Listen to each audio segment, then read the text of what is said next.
Olá, nono ano, tudo bem? Como vocês estão?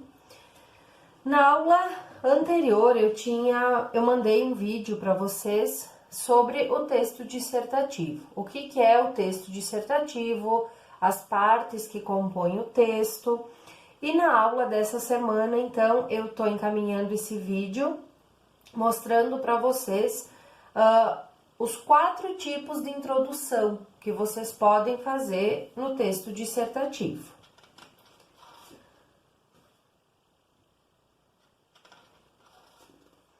O primeiro tipo de introdução é quando a gente usa uma afirmação, mais uma contextualização e mais a tese. Muito bem, o que é a afirmação? É quando eu confirmo alguma coisa. O que é contextualizar? Eu contextualizo a afirmação. E o que é a tese? É a opinião. A opinião que eu tenho sobre determinado assunto. Então, vamos analisar o primeiro tipo aqui. É fato que a tecnologia revolucionou a vida em sociedade nas mais variadas esferas, a exemplo da saúde, dos transportes e das relações sociais. Qual que é o tema dessa redação aqui, gente? A tecnologia, certo? O que essa pessoa fez até aqui, ó? Ela afirmou o que é a tecnologia.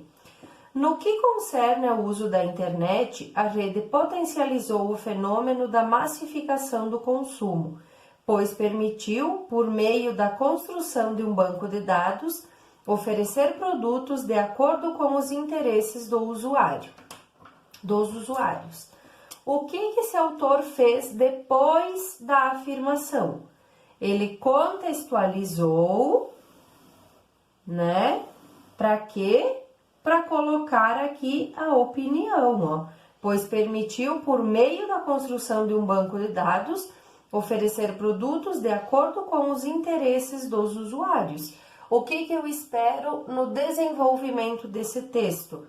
Que apresentem dados sobre essa opinião que apareceu aqui.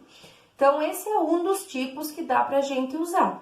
Eu afirmo, eu contextualizo e eu coloco a minha opinião. E vejam que não apareceu assim, eu acho que, eu penso que. A opinião no texto dissertativo aparece por meio do meu conhecimento sobre o assunto. O segundo tipo de introdução que eu tenho é usando uma citação, a contextualização e a tese. O que mudou da anterior? A anterior era uma afirmação, o segundo tipo é uma citação. Então, vamos lá. O ornamento da vida está na forma como um país trata suas crianças. E vejam que já apareceu entre aspas. Então, o que é que eu tenho aqui? A citação. A frase do sociólogo Gilberto Freire deixa nítida a relação de cuidado que uma nação deve ter com as questões referentes à infância. O que o autor fez aqui? Contextualizou, ou seja, explicou a citação. Dessa forma, é válido analisar a maneira como o excesso de publicidade infantil pode contribuir negativamente para o desenvolvimento dos pequenos e do Brasil. Lembram das orações coordenadas? O que é dessa forma? É uma conjunção, né? É válido analisar a maneira como o excesso de publicidade. Então, quando eu uso excesso, aparece o quê? A minha tese, né? Contribui negativamente. Aqui aparece a minha opinião de novo. O que eu vou esperar lá do desenvolvimento? Que essa pessoa, esse aluno que escreveu esse texto, elenque argumentos que comprovem isso aqui. Né, que o excesso de publicidade infantil contribui negativamente para as crianças. Outra coisa, ó, vejam como esse autor soube usar as palavras, tá? O tema dessa redação era publicidade infantil. Num primeiro momento, ele usou crianças para se referir, tá? Depois, ele usou infância. Depois ele usou o tema, que era publicidade infantil, e depois ele usou pequenos. Percebam que 4 vezes ele falou do mesmo assunto, usando o que? Sinônimos. Isso é importante também para o texto não ficar repetitivo. O terceiro tipo de introdução que a gente tem é usando um fato histórico, a contextualização e a tese. Novamente, só muda aqui a primeira parte. Vamos lá, então. O feminismo é o movimento que luta pela igualdade social, política e econômica dos gêneros.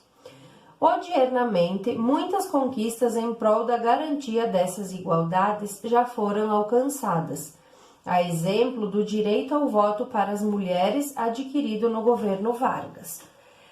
Nessa introdução aconteceu o inverso, ó. O fato histórico aparece no meio do parágrafo, enquanto a contextualização aparece aqui no início. Então, é para mostrar para vocês que não importa a ordem em que aparecem, mas que precisa aparecer obrigatoriamente esses três períodos aqui na introdução. Entretanto, lembrem que é uma conjunção adversativa. Essas conquistas não foram suficientes para eliminar o preconceito e a violência existentes na sociedade brasileira. Aqui, então, está aparecendo a opinião e o que a gente espera ao longo do texto, que se elenquem argumentos dizendo por que essas conquistas não foram suficientes. Então, aqui, usando um fato histórico, né, lá do governo Vargas. Viu como é importante prestar atenção nas aulas de história também. E o quarto tipo é quando eu uso dado estatístico, mais contextualização e mais a tese. A violência contra a mulher no Brasil tem apresentado aumentos significativos nas últimas décadas. De acordo com o mapa da violência de 2012, o número de mortes por essa causa aumentou 230% no período de 1980 a 2010. Além da física, o balanço de 2014 relatou cerca de 48% de outros tipos de violência contra a mulher, dentre esses a psicológica. Nesse âmbito, pode-se analisar que essa problemática persiste por ter raízes históricas e ideológicas. Aonde é que aparecem os dados estatísticos? Novamente, no meio do parágrafo, tá? Mas aparece. Aonde está a contextualização? Aqui no começo, tá? Poderia vir os dados estatísticos depois da contextualização? Sim, e não mudaria o sentido. E aqui no final aparece a tese. Nesse âmbito, qual âmbito? Do aumento da violência contra a mulher. A gente analisa então que a problemática persiste por ter raízes históricas e ideológicas. O que eu vou esperar no desenvolvimento?